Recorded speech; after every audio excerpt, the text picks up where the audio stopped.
తను చూపిస్తే చందమామని చూసిన వాళ్ళం, తను తినిపిస్తే గోరుముద్దలు తిన్న వాళ్ళం, తన పేగు పంచుకు పుట్టిన వాళ్ళం, తన రక్త మాంసాలతో ఎదిగిన వాళ్ళం. తల్లిలా తల్లడిల్లిన, అక్కలా ఆడిపించిన, చెల్లిలా ప్రేమను పంచిన, స్నేహితురాల్లా తోడై నిలిచిన.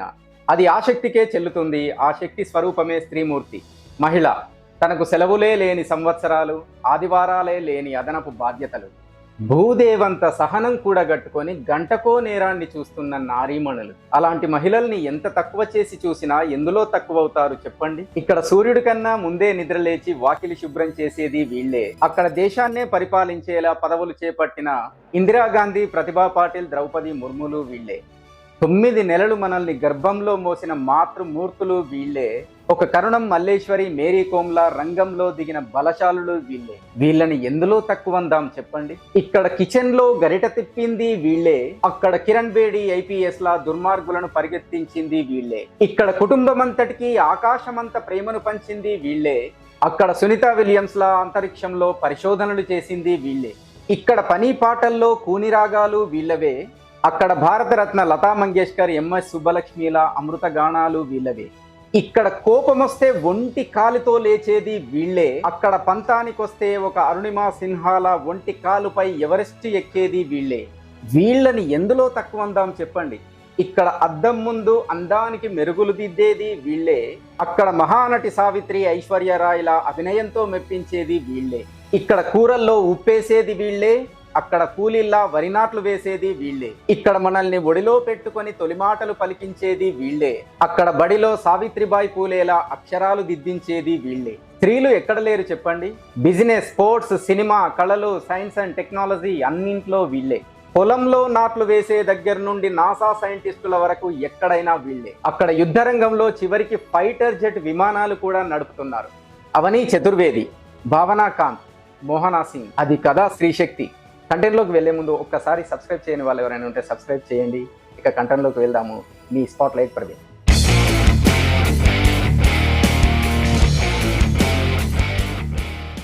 నెల్లూరు జిల్లాకు చెందిన ముత్తుకూరు భవానీ ఒక అథ్లెట్. తన చిన్నప్పుడే ఒక ప్రమాదంలో ఈ కుడి చేయి భుజం వరకు కోల్పోయింది. అదే ప్రమాదంలో తన తండ్రిని కూడా కోల్పోయింది.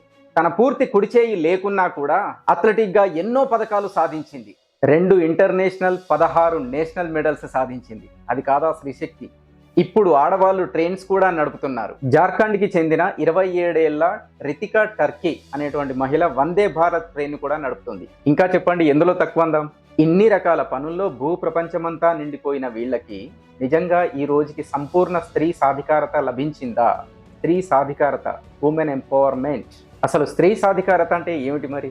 స్త్రీలు ఆర్థికంగా, సామాజికంగా, విద్య, వైద్యం, న్యాయం, ఉద్యోగం, రాజకీయం, వాక్ స్వాతంత్రం మొదలగు విషయాల్లో సమానత్వం సాధించడమే. సమానత్వం సాధించడానికి చాలానే చట్టాలున్నాయి. కానీ మనలో మార్పు రానిది ఏ చట్టం కూడా 100% పనిచేయదు కదా.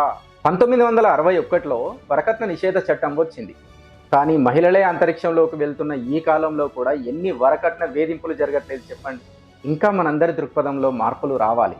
1929, 2006లలో బాల్య వివాహ నిషేధ చట్టం తీసుకొచ్చారు. కానీ ఏమైంది?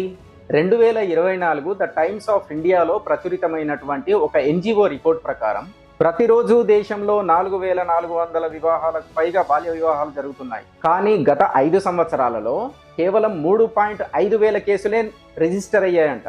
ఇప్పుడు చెప్పగలమా బాల్య వివాహాలు అంతరించాయని? NCRB, national crime record bureau ప్రకారం దేశంలో ప్రతి సంవత్సరం 16 లక్షల బాల్య వివాహాలు జరుగుతున్నాయంటే నమ్ముతారా? ఇక చదువు విషయం అయితే చెప్పనక్కర్లేదు. అది 10వ తరగతి తీసుకోండి, ఇంటర్మీడియట్ తీసుకోండి, ఇంకేదైనా కోర్స్ తీసుకోండి. ప్రతిసారి కూడా ప్రతి రిజల్ట్లో కూడా ప్రతి ఏడు మనం ఒక లైన్ చూస్తూ ఉంటాం పేపర్లో.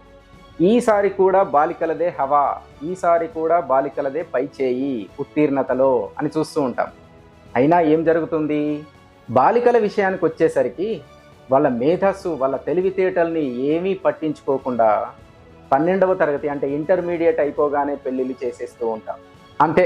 ఇక వాళ్ళ ఆశలు, ఆశయాలు, కలలు, స్వప్నాలు, అభిరుచులు అన్నింటికీ సమాప్తం. వరల్డ్ ఎకనామిక్ ఫోరం విడుదల చేసినటువంటి 18వ ఎడిషన్ నివేదిక ప్రకారం గ్లోబల్ జెండర్ గ్యాప్ 2024 2023లో 127వ స్థానంలో ఉన్నటువంటి ఇండియా 2024లో 129 స్థానానికి పడిపోయింది. ఎందులో? గ్లోబల్ జెండర్ గ్యాప్లో, అంటే లింగ సమానత్వ సూచీలో. ఇక మహిళలపై జరుగుతున్నటువంటి అఘాయిత్యాలు, నేరాలపై ఇక చెప్పనక్కర్లేదు. అదే NCRB national crime records bureau ప్రకారం 2022 ప్రకారం 4,45,256 కేసులు మహిళలపై నేరాలుగా నమోదయ్యాయి. ఇలా చెప్పుకుంటూ పోతే స్త్రీలు సంపూర్ణ సాధికారతను ఇంకా ఎంతో సాధించాల్సి ఉంది. అయితే కాస్త నాణానికి రెండో వైపు కూడా చూద్దామా? స్త్రీలు ఇప్పటికీ సంపూర్ణ సాధికారత సాధించలేకపోతున్నారు అనంటే కేవలం మగవాళ్ళనే తప్పు పట్టాల్సిన అవసరం లేదు. ఆడవాళ్ళ ఆలోచన సరళిలో కూడా కాస్త మార్పు రావాల్సింది. ఎలాగంటారా? వరకట్న వేధింపు సమస్యలలో స్త్రీ పాత్ర అయిన అత్త పాత్ర కూడా కాస్త ఉంటుంది కదా. కోడలికి కూతుళ్ళు పుడితే అబార్షన్ చేయించాలనేటువంటి ఒత్తిడిలో అత్త పాత్ర కూడా కాస్త ఉంటుంది కదా.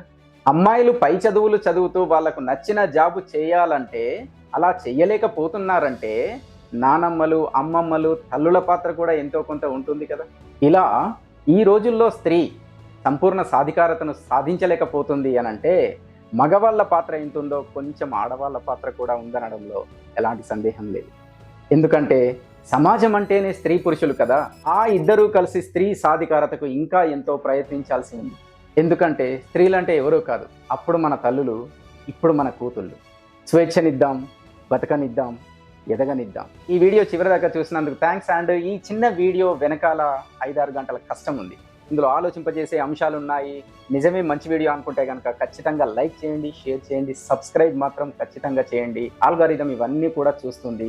ఇలాంటి మంచి వీడియోస్ని ముందుకు పంపించాలంటే లైక్ చేయాలి, షేర్ చేయాలి, సబ్స్క్రైబ్ చేయాలి అండ్ కామెంట్ మాత్రం తప్పకుండా చేయాలి. ఈ వీడియోని తప్పకుండా మీ ఫ్యామిలీ గ్రూప్స్కి షేర్ చేయండి. మహిళల ప్రాముఖ్యతని ప్రపంచానికే తెలిసేలా చేయండి.